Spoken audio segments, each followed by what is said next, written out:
সম্মানিত দর্শক, আজকে আমি আপনাদের সম্মুখে ছোট্ট একটি গুরুত্বপূর্ণ দোয়া নিয়ে উপস্থিত হয়েছি।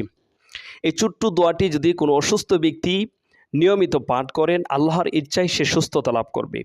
এই দোয়াটি পরে কোনো সুস্থ ব্যক্তি যদি কোনো অসুস্থ ব্যক্তিকে জারফু করে, তাহলে আল্লাহর ইচ্ছায় ওই অসুস্থ ব্যক্তি সুস্থতা লাভ করবেন। এই দোয়াটি পাঠ করে ওয়াইস করণী রাহিমাহুল্লাহ তিনি আরোগ্য লাভ করেছিলেন। ওয়াইস করণী রাহিমাহুল্লাহ ছিলেন একজন বিশিষ্ট তাবী। তিনি নবী করিম সাল্লাল্লাহু আলাইহি সাল্লামের যুগেই জন্মগ্রহণ করেছিলেন। তিনি মায়ের সেবা করতেন। মায়ের সেবা দ্বারাই তিনি প্রসিদ্ধ লাভ করেছেন। মায়ের সেবার দ্বারাই তিনি মহান মর্যাদার অধিকারী হয়েছেন। এমনকি মায়ের সেবার কারণেই তিনি স্বয়ং আল্লাহর নবী সাল্লাল্লাহু আলাইহি সাল্লামের সাথে গিয়ে দেখা করতে পারেন নাই। একজন ব্যক্তি ওয়াইস করণী রাহিমাহুল্লাহকে জিজ্ঞাসা করেছিলেন, আল্লাহর ফরজ এবাদতের পরে সর্বোত্তম এবাদত কোনটি? তিনি বলেছিলেন, আল্লাহর ফরজ এবাদতের পরে সর্বোত্তম এবাদত হচ্ছে পিতা মাতার সেবা করা।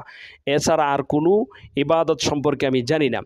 এই ওয়াইস করণী সম্পর্কে আল্লাহর হাবিব সাল্লাল্লাহু আলাইহি সাল্লাম তিনি বলে গিয়েছেন, হযরত ওমর ফারুক রাদিয়াল্লাহু তাআলা আনহুকে বলেছিলেন, ওমর, আমার ইন্তিকালের পরে অচিরেই তোমাদের কাছে আমার একজন উম্মত আসবে। তোমরা যদি তার দেখা পেয়ে যাও, অবশ্যই তোমরা তার কাছে দোয়া প্রার্থনা করবে। তিনি যা আল্লাহর কাছে প্রার্থনা করেন, আল্লাহ তাআলা তাকে তাই দান করেন। এই ওয়াইস করণী রাহিমাহুল্লাহ তিনি ছিলেন কুষ্ঠরোগী। তিনি সর্বদাই আল্লাহর কাছে দোয়া করতেন। এক ব্যক্তি ওয়াইস করণী রাহিমাহুল্লাহকে জিজ্ঞাসা করেছিলেন, আপনি অসুস্থ থাকা অবস্থায় কোন দোয়াটি সবচেয়ে বেশি পড়তেন? ওয়াইস করণী রাহিমাহুল্লাহ তিনি বলেন, আমি এই ছোট্ট দোয়াটি নিয়মিত পড়তাম। এই ছোট্ট দোয়ার বদলতে আল্লাহ রাব্বুল আলামিন আমাকে আরোগ্য দান করেছেন, সুস্থতা দান করেছেন।